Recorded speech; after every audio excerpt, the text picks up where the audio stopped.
जय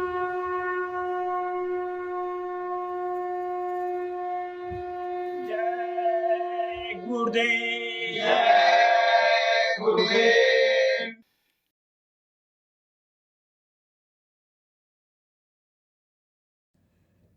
जय गुरुदेव।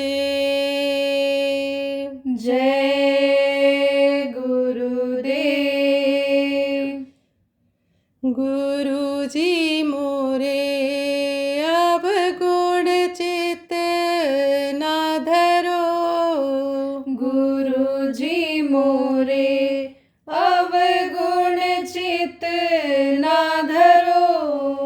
समदर्शी है नाम तिहारो। समदर्शी है नाम तिहारो। चाहो तो पार करो। गुरुजी मोरे अब गुण चित ना धरो। गुरुजी मोरे अब गुण चित ना धरो। एक नदिया एक नार कहावत। एक नदिया एक नार कहावत। मैलो नीर भरो। गुरुजी मोरे अब गुण चित ना धरो। गुरुजी मोरे अब गुण चित ना धरो। जब दोनों मिल एक बरन भये। जब दोनों मिल एक बरन भये। सुर सरि नाम पर्यो। गुरुजी मोरे अब गुण चित ना धरो। गुरुजी मोरे अब गुण चित ना धरो। एक लोहा पूजा में सोहत। एक लोहा पूजा में सोहत। एक घर बधिक परो। गुरुजी मोरे अब गुण चित ना धरो। गुरुजी मोरे अब गुण चित ना धरो।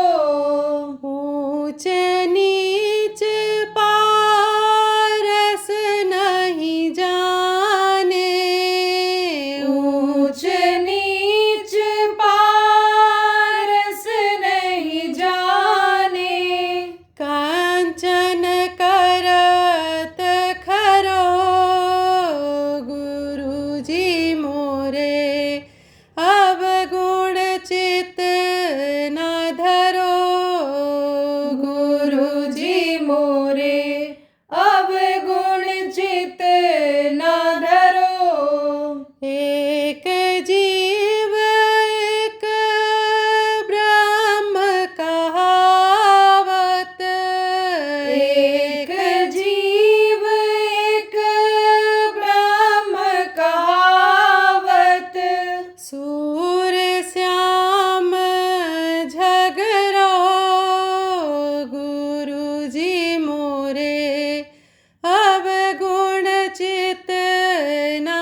जय गुरुदेव।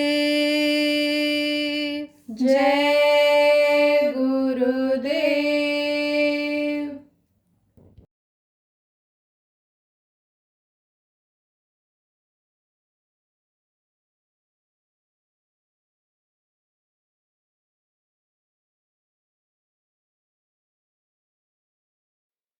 संदीपनी जी आगे आगे आ गई और गुरु जी वहीं बैठे हुए थे। तो गुरु जी का लड़का खेल रहा था। संदीपनी से गुरु जी ने कहा, अरे संदीपनी? बोले हाँ गुरु जी। कहा इस लड़के को उठा के इसी गड्ढे में डाल दो। गड्ढा था, उसमें पानी भरा हुआ था।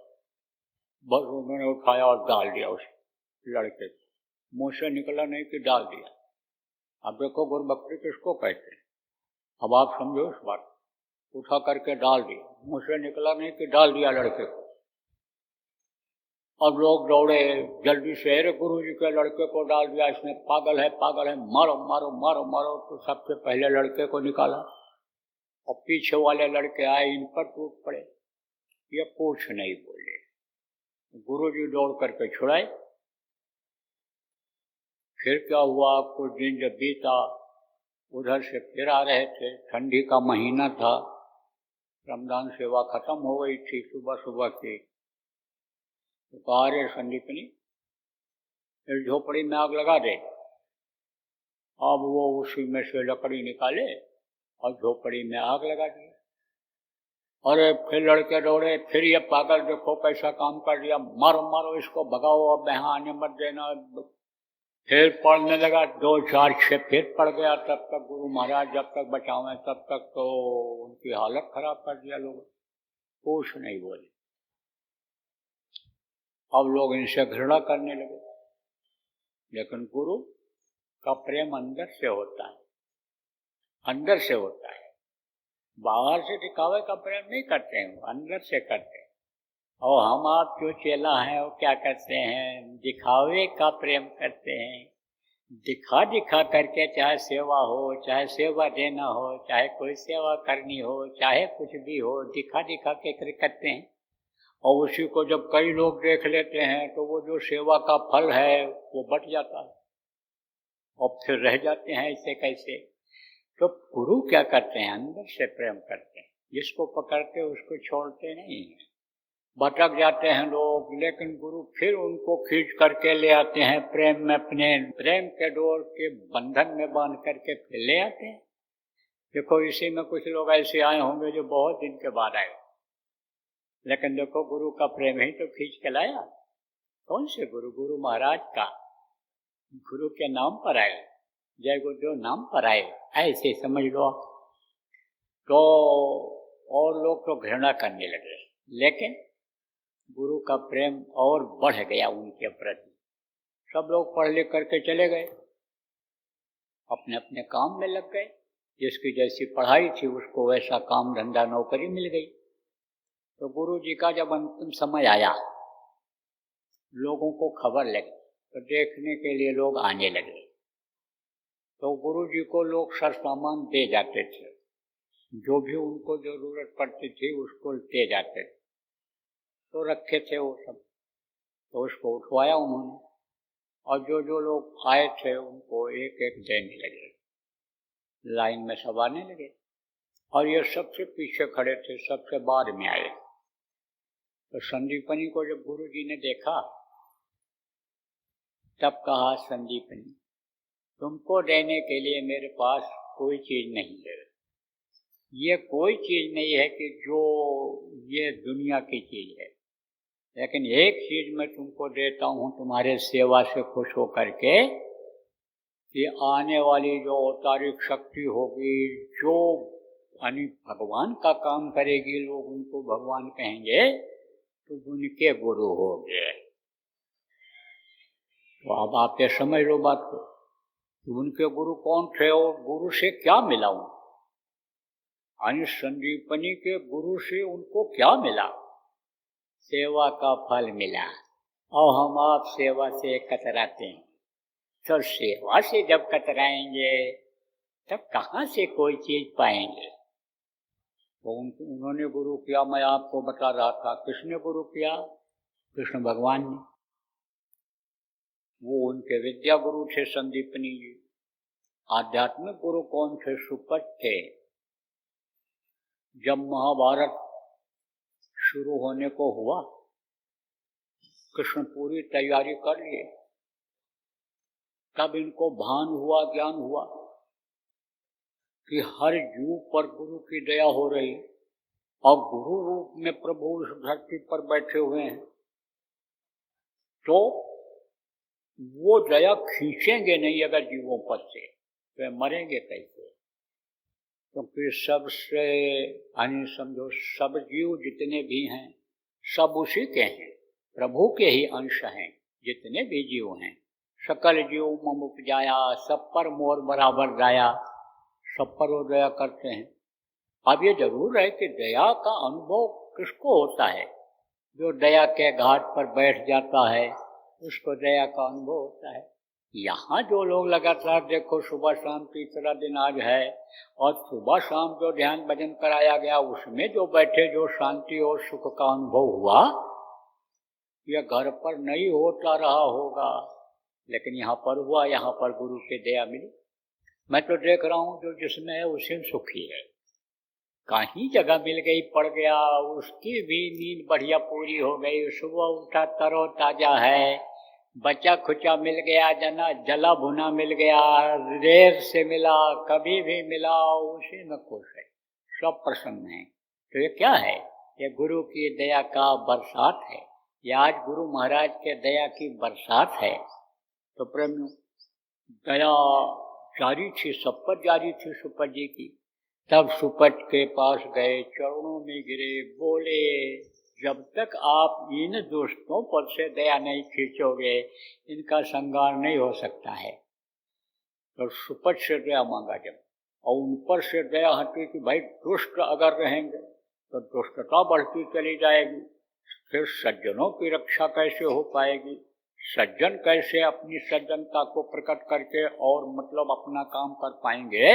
इसलिए उधर से दया हटा लिया, मुख को मोड़ लिया उधर से। मैं आपको बता रहा था, गुरु उन लोगों ने भी क्या कहा ना, रामकृष्ण से को बड़े सो तो गुरु तीन लोग के जे धनी गुर आगे आधीन। ये शक्तियाँ कहाँ से आई थी? 3 लोगों के धनी हैं वहाँ से आई थी, ब्रह्मस्थान से आई थी, ये सहस्त्र कमल से आई थी शक्तियाँ। जो 3 लोग के मालिक हैं वो शक्ति इनके अंदर थी, लेकिन गुरु के आगे वो भी झुके, गुरु के आगे उनको भी यानी समझो कि झुक करके कुछ लेना पड़ा। तो गुरु की जरूरत सबको होती है, चाहे जगत का कोई काम करना हो और चाहे अपनी जीवात्मा का कल्याण करना हो, गुरु की जरूरत मनुष्य को हमेशा है। अब यह जरूर है कि गुरु में भी भेद होता है। गुरु तो हैं 4 प्रकार के, अपने अपने अंग। गुरु पारस दीपक गुरु, मलयागे गुरु भृंग। पारस पत्थर होता है, तो पारस पत्थर क्या करता है? लोहा को सोना बना देता है। ऐसे ही जो गुरु होते हैं वो हैवान से इंसान बना देते हैं, अब इंसान से भगवान बना देते हैं। हैवान किसको कहते हैं? कहते लड़का बड़ा ये हैवान हो गया, कुछ सुनते नहीं है, और ये आदमी जैसा कोई काम नहीं करता, सब उल्टा काम करता है, ये हैवानियत करता है, जबरदस्ती करता है, ये किसी का इज्जत लूटने में, धन लूटने में संकोच नहीं करता है, यह हैवान हो गया।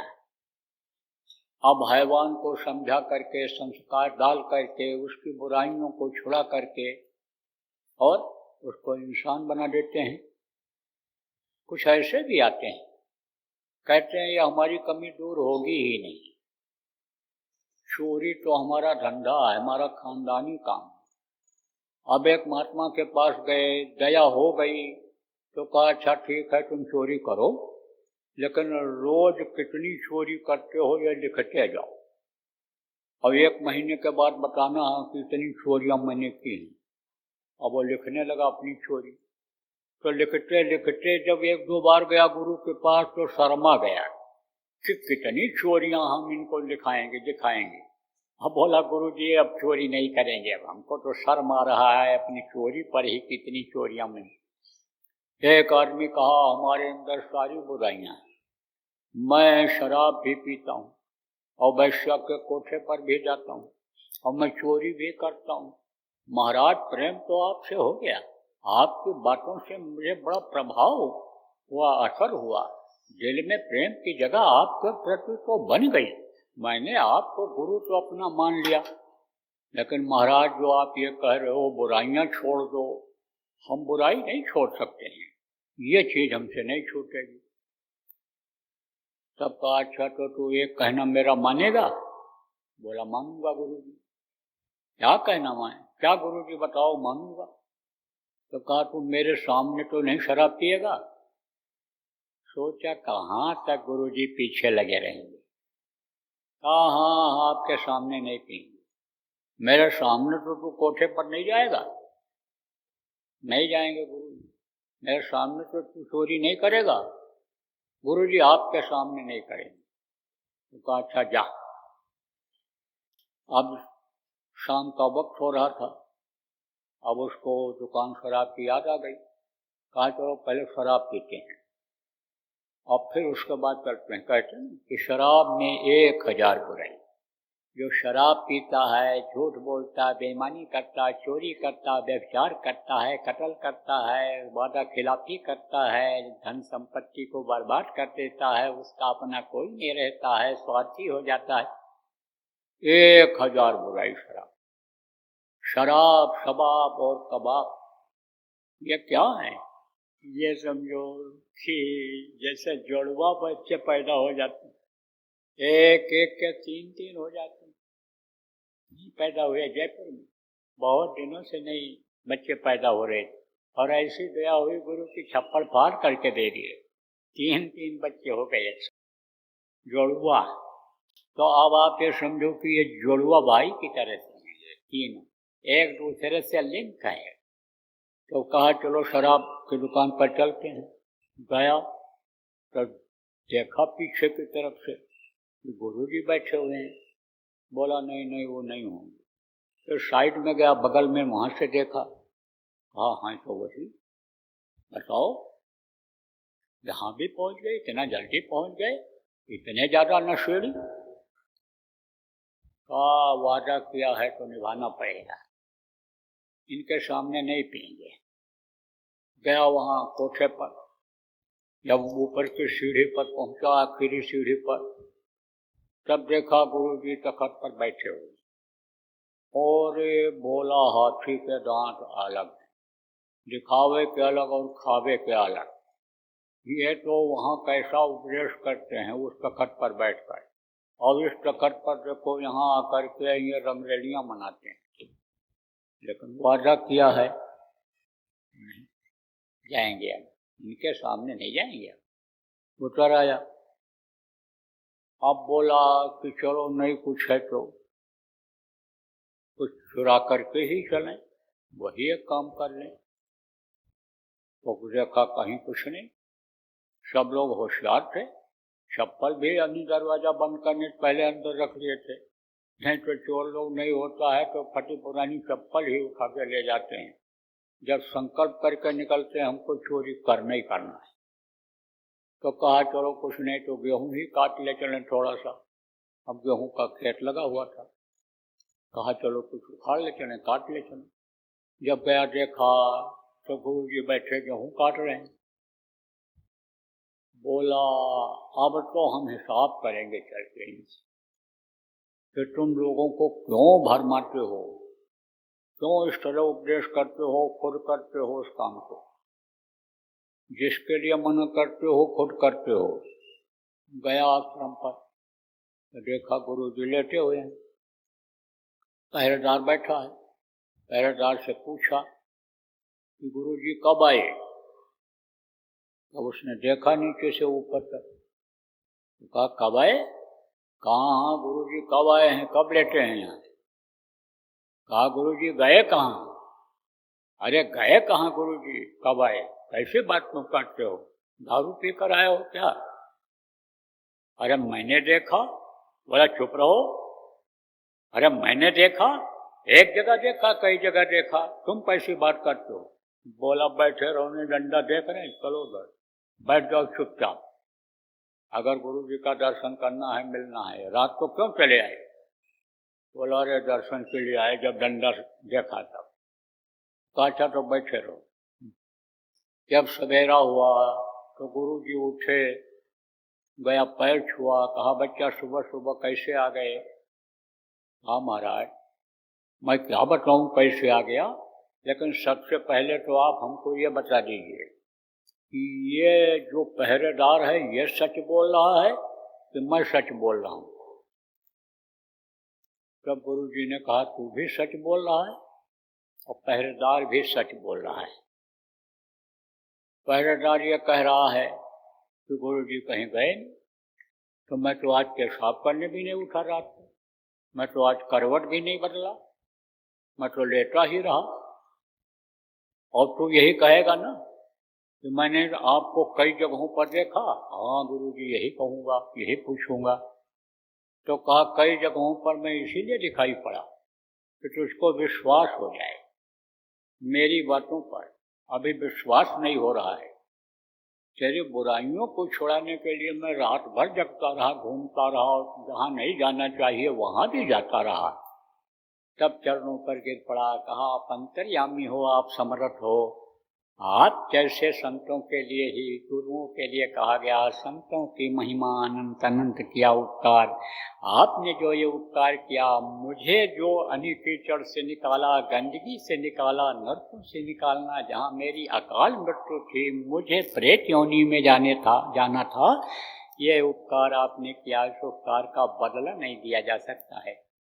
तो गुरु यह भी काम करते हैं। क्या करते हैं? कौवा से हंस बना देते हैं, और हंस से इंसान बनवा देते हैं, इंसान से भगवान बना देते हैं। लेकिन कौन गुरु? वो गुरु जो समर्थ गुरु होते हैं। तो आपको मैं अभी सुनाया था कि पारस, लोहे को सोना बना देता, पारस गुरु, जिसके अंदर ये गुण हो कि लोहा धातु जो होता है वो उतना कीमती नहीं होता है, लेकिन अगर सोना बन जाए वो तो बहुत कीमती हो जाता है। गुरु पारस दीपक गुरु। गुरु कैसा होना चाहिए? दीपक जैसा गुरु होना चाहिए कि जैसे दीपक जल करके अंधेरे में प्रकाश ला देता है, ऐसे अंतर में प्रकाश पैदा करने वाला गुरु होना चाहिए। दीपक गुरु, मलयाग्रि गुरु भृंग। देखो आपको कल सत्संग में बताया गया था, बराबर बताता रहता हूँ, यह दो नाक है, इस नाक से यहाँ की बदबू मिलती है, खुशबू मिलती है, लेकिन अंदर में जो जीवात्मा में नाक है उससे ऊपरी लोगों की खुशबू ही खुशबू मिलती है। जहाँ मलयागिर की जो है लहर चलती है, मलयागिर चंदन जैसी खुशबू की लहर चलती, तो वैसा बना ली। और गुरु कर ले भृंग आप समान, समझो गुरु भृंग समान का मतलब क्या है? न गुरु न चेला, और सब में बोले एक अकेला। तो ये कब होता है? जब जहाँ का जीव तहाँ पहुँचावा। शब्द भेदी गुरु जो होते हैं, शब्द को पकड़ा करके, और जहाँ से ये जीवात्मा आई है सतलोक से, जब वहाँ पहुँचा देते हैं तो वहाँ ये भेदभाव खत्म हो जाता है। वहाँ तो सब एक जैसे ही दिखाई पड़ते हैं। वहाँ पर तो न ये कपड़ा रहता है किसी तरह का जो आप बदन पर पहनते हो, और चाहे ये चमड़े का ये जो यानी ये चमड़ा है आपका, ये खाल है, इसका कोई कपड़ा रहता है, न ये हड्डी रहती है, और न अंदर में जो ये लिंग शरीर है उसका कोई कपड़ा, न सूक्ष्म शरीर का, न कारण शरीर का कोई कपड़ा रहते नहीं था। वहाँ तो बिल्कुल निरोल, जिसको कहा गया जीवात्मा एकदम से साफ, पाक, साफ और सुंदर जिस हालत में थी, उसी हालत में जब पहुंच जाती है तो जैसे भृंग कीड़ा होता है, जब लावा देता है, बच्चा देता है, तो किसी कीड़े को ला करके और उसके बिल में उसके परवरिश के लिए डाल देता है। और बाहर से हुंकार भरता रहता है, आवाज लगाता रहता है, वो भी कीड़ा उसी तरह से बोलने लग जाता है। तो कहते भिन्न गुरु कर लें आप समान। ऐसे ही गुरु अपने समान बना लेते हैं। ऐसा गुरु चाहिए। कैसा गुरु चाहिए? शब्द भेदी गुरु चाहिए, जिसको शब्द की जानकारी हो वो भेदी गुरु चाहिए। ऐसा नाम बताने वाला चाहिए कि राम राम सब कोई कहें, हम नाम जाने कोई। राम राम सब कोई कहें और नाम न जाने कोई, और नाम चिन्हा जो गुर मिले, नाम कहावे सोए।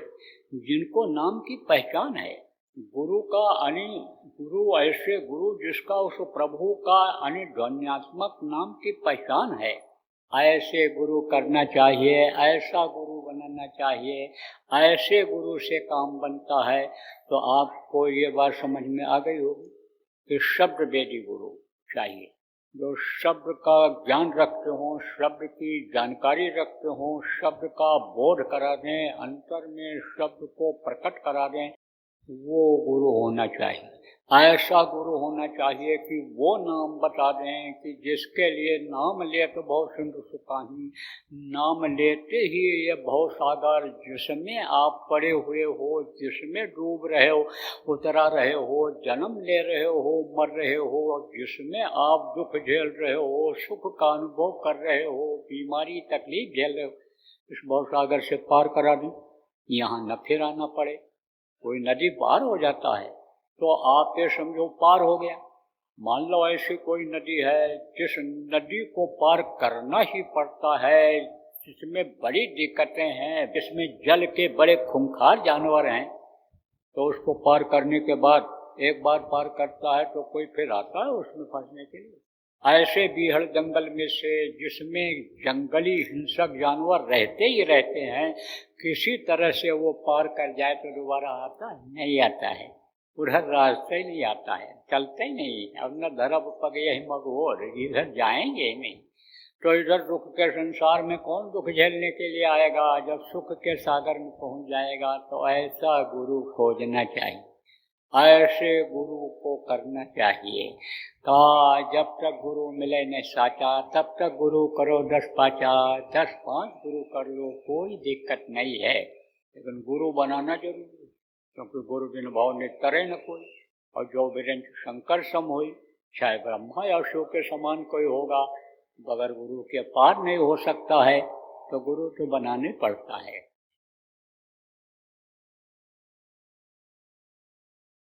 अगर ध्यान नहीं दोगे आप लोग, तो आज आपको बता के जा रहा हूँ यहाँ हाथिन आने समय लो कन्नौज जिला के इस स्थान पर, कि अगर लोग ध्यान नहीं देंगे तो कुछ समय के बाद यही नौजवान देश के 50% यानी 100 में 50 नौजवान ये पागलों जैसे दिखेंगे, नशे की आदत में पड़े दिखेंगे इधर उधर।